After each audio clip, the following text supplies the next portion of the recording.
Alléluia, Alléluia, Alléluia, Alléluia, Alléluia, Alléluia. À toi, Dieu, notre louange, toi que les apôtres glorifient, nous t'acclamons, tu es Seigneur. Alléluia, Alléluia, Alléluia. Le Seigneur soit avec vous. Évangile de Jésus-Christ selon saint Matthieu. Gloire à toi, Seigneur. En ce temps-là, Jésus sortit de Capharnaüm et vit en passant un homme de nom de Matthieu, assis à son bureau de collecteur d'impôts. Il lui dit, « Suis-moi ». L'homme se leva et le suivit. Comme Jésus était à table à la maison, voici que beaucoup de publicains, c'est-à-dire des collecteurs d'impôts, et beaucoup de pécheurs vinrent prendre place avec lui et ses disciples. Voyant cela, les pharisiens disaient à ses disciples, « Pourquoi votre maître mange-t-il avec les publicains et les pécheurs? » Jésus, qui avait entendu, déclara, « Ce ne sont pas les gens bien portants qui ont besoin du médecin, mais les malades. Allez apprendre ce que signifie « Je veux la miséricorde, non le sacrifice ». En effet, je ne suis pas venu appeler des justes, mais des pécheurs. Acclamons la parole de Dieu. Louange à toi, Seigneur Jésus.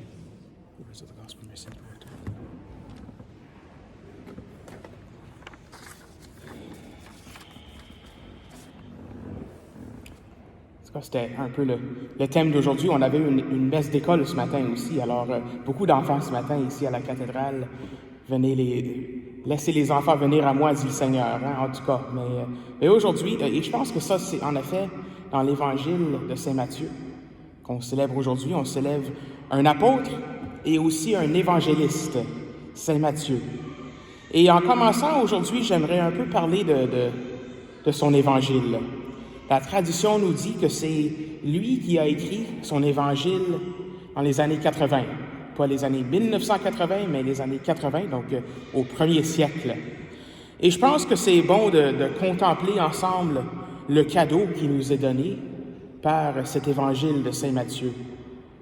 28 chapitres. C'est une audience plutôt juive ou d'origine juive, ou bien des gens qui se sont convertis au christianisme, qui avaient beaucoup de connaissances de la religion juive.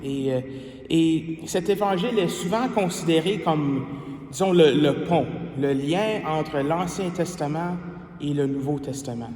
C'est un lien avec l'âge des prophètes. On voit souvent répéter dans cet évangile-là, lors des premiers chapitres surtout, et vers la fin aussi, vers la narration de la Passion, ceci accomplit ce qu'a écrit le prophète XYZ, en tout cas. Et ensuite, on voit une citation de l'Ancien Testament. Et même que plusieurs gens ont dit que l'évangile de saint Matthieu a été divisé en 5 parties. On donne une narration et à la fin de la partie, on a un discours important de Jésus. 5 discours importants. Le sermon sur la montagne, on a aussi l'appel des 12, on a les paraboles du royaume des cieux, on a le discours sur l'Église. C'est le seul évangile où on a mention du mot « Église », « Ecclésia ». Et vers la fin, on a les discours de Jésus sur de la fin des temps. Les 10 jeunes filles, avec les lampes allumées, les talents, la parabole des talents, ainsi que cette parabole du jugement. Tu sais, j'avais faim et vous m'avez donné à manger, j'étais en prison, vous m'avez visité, etc. Donc, Matthieu chapitre 25. Donc, 5 grands discours, 5 grandes parties, 5 livres en fait pour nous rappeler du Torah, pour nous rappeler des 5 premiers livres de la Bible. Donc, une blague que je me faisais au séminaire, je ne le racontais pas trop souvent, mais c'est comme si l'évangile de saint Matthieu, c'est comme si on avait réorganisé un peu l'Ancien Testament. Donc, on a juste réorganisé différentes phrases pour faire le Nouveau Testament, parce que c'est tellement c'est tellement rempli de références à l'Ancien Testament. Et à un moment donné, j'ai fait une lecture complète de l'Évangile de Saint Matthieu. C'est un bel exercice à faire si vous ne l'avez jamais fait. Vous vous asseyez, si vous avez un après-midi, un dimanche après-midi ou quelque chose, si vous avez 2 heures de suite de libre, de lire tout l'Évangile de Saint Matthieu en une période. J'avais fait ça pour un cours. Il fallait le faire pour un devoir, le cours de Christologie. Et puis, il fallait lire l'Évangile et réfléchir ou penser à qu'est-ce que ça nous dit de la personne de Jésus. C'est un exercice pour nous demander, pour vous, qui suis-je? Ça, c'est dans l'Évangile de Saint Matthieu aussi. Hein? Jésus demande à ses disciples, demande à Pierre, pour vous, qui suis-je? Alors, on voulait faire ça. Moi, j'avais l'Évangile de Saint Matthieu. D'autres avaient l'Évangile de Saint Jean, donc c'était un peu plus compliqué pour eux autres. Et d'autres avaient l'Évangile de Saint Marc, qui était beaucoup plus court. Alors, 1 heure au lieu de 2 heures, en tout cas. Mais ça se fait. Et quelque chose qui m'a frappé, c'est que la vie publique dans l'Évangile de Saint Matthieu commence et se termine avec un baptême. C'est bien sûr, on a les premiers chapitres de Saint Matthieu avec la généalogie et tout ça. Donc ça, c'est pas vraiment son ministère public, mais vraiment le ministère public de Jésus commence par le baptême de Jean-Baptiste. Et l'Évangile se termine dans le chapitre 28, verset 19. « Allez par toute la terre, faites des disciples, les baptisant au nom du Père et du Fils et du Saint-Esprit. » Ça m'a vraiment frappé, parce que tout le ministère de Jésus soit enveloppé dans un baptême. Le baptême de Saint Jean-Baptiste, c'est pas le même baptême que le baptême que nous, on reçoit comme enfants, mais ça m'a fait penser que vraiment, cet évangile-là est enveloppé dans ce qu'on appelle le baptême. Et ça résume tout, en effet. Dans la première lecture d'aujourd'hui, on a lu « Comme votre vocation vous a tous appelés à une seule espérance, de même, il y a un seul corps et un seul esprit. Il y a un seul Seigneur, une seule foi, un seul baptême, un seul Dieu et Père. » Nous sommes, quand on parle de vocation ici, ça parle de vocation, nous sommes tous et toutes appelés à la même vocation en général, qui est la vocation à la sainteté. Et comment est-ce qu'on devient saint? On vit vraiment notre baptême. Alors, je pense vraiment que c'est un beau don que Saint Matthieu nous donne. C'est comme ça qu'on peut devenir saint. On a tous la même vocation. On va y arriver par différentes manières, comme nous le dit la première lecture. Il y en a qui vont être des apôtres, il y en a qui sont des prophètes, il y en a qui sont des évangélisateurs, des évangélisatrices, des pasteurs, des enseignants, des enseignantes, différentes vocations, différents appels dans la même vocation, qui est un appel à la sainteté. Et ça, on le fait en recevant les grâces de notre baptême, en vivant vraiment ce que le Seigneur nous donne, ce que sont les grâces du baptême. Mais ce qui me frappe beaucoup de Matthieu, c'est à la fin, les dernières paroles. On a ce verset qui dit « Allez par toute la terre, faire des disciples », mais ça dit à la fin « Je serai avec vous pour toujours ». Le Seigneur Jésus nous dit « Je serai avec vous pour toujours ».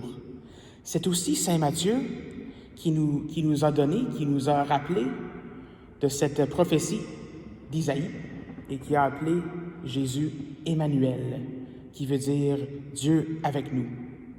Alors c'est pour ça que Matthieu et ses généalogies, au début, j'ai fait la lecture il y a quelques semaines quand on célébrait Marie, une fête mariale, je pense que c'était ça. Oui, c'était la nativité de Marie. On avait relu la généalogie de Saint Matthieu avec tous ces noms-là. Et puis c'est pour ça qu'avec tout ça, Dieu avec nous, généalogie, c'est pour ça que le symbole de cet évangile de Saint Matthieu, c'est l'humain. C'est l'humain avec les ailes. Alors, je viens de résumer ce que je sais de l'Évangile de Saint Matthieu. Pourquoi est-ce que je vous dis ça? J'arrive à l'Évangile d'aujourd'hui. Je vous dis ça parce que tout cela, toutes ces écritures-là, nous ont été données par Saint Matthieu, qui, oui, inspiré par l'Esprit Saint, mais que dans l'Évangile d'aujourd'hui, on le voit pas comme un écrivain d'Évangile, pas comme un savant de toutes ces choses-là, mais on le voit comme un publicain. On le voit comme un collecteur d'impôts. Et ce collecteur d'impôts-là est devenu un grand saint.